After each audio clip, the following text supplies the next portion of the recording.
This video is basically to show you the steps of cleaning out the Defiance Master's Choice stove.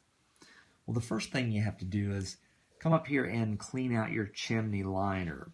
Okay, so this takes an 8-inch pipe, so you get your 8-inch brush with the rods and push it all the way up and down the chimney until it knocks all the creosote down to here. This is a view of the window that needs to be removed. To take the window off, it's probably easiest to see in this diagram. So you've got to get access to this whole area up here so you can pull the creosote down here, down into the stove. Because obviously this air system in here keeps it from falling straight down into the stove. So you've got to get this window off. The easiest way to do that is there's this plate inside the stove, okay? And it'll slide back and forth and left and right. And the easiest way is to push it straight up and then slide it all the way back to the back of the stove. And this is because there's 2 posts back here, so you got to get it above those posts and back in there.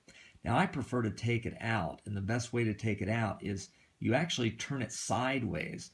So you take the left side and you push it high, the right side of the stove, and you tilt it low, and then eventually you can angle it out and pull it outside of these 2 retainer channels that run front to back in here. So either way is fine. Once you have this out of the way, then you can reach your hand inside here and hold the bolts from the back side while you take a 7/16 wrench and take the bolts off from the front. And then the best way, be careful with this this glass in here, because if you just pull it straight away, it could fall down and break. So you actually open it like an oven or drop the top down, and then I just lay it on the stove. So here's what it looks like looking down inside from this little window, and you can see the bottom lip of that plate that slid all the way back, and so that now we can reach whatever we pull out will reach down. So I've made this little tool, and so I can put this up in here, and then you just work it back and forth and pull all the creosote out of this area. Okay. I forgot to mention something very important that you want to do before you even start cleaning any part of the stove. You want to take these dampers and pull them all the way forward, because these little square areas in the back are completely open to things falling down in this secondary reburn air system.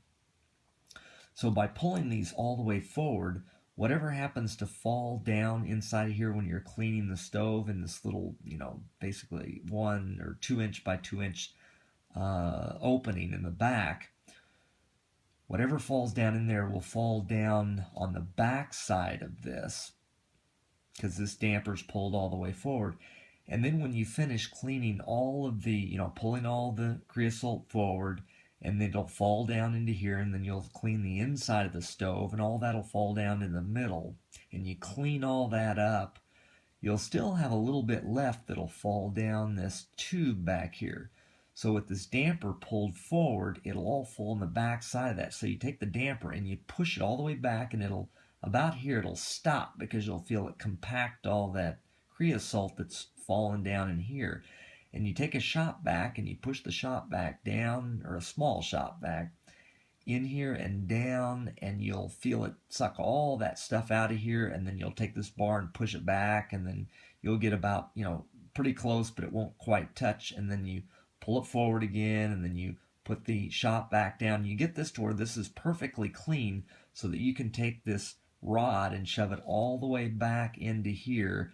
And when you feel this touch that back side of the stove with no impedance, then you know you've cleaned all that out. Once the stove is completely clean, then all you have to do is reach up in here and guide this window back on here and put the bolts back on, and then put this plate back into place to where you slide it all the way, you put it up inside of here, you slide it all the way this to this way to where it'll hit right here so that you have as much open back here as you can get, and then you're ready to light your fire.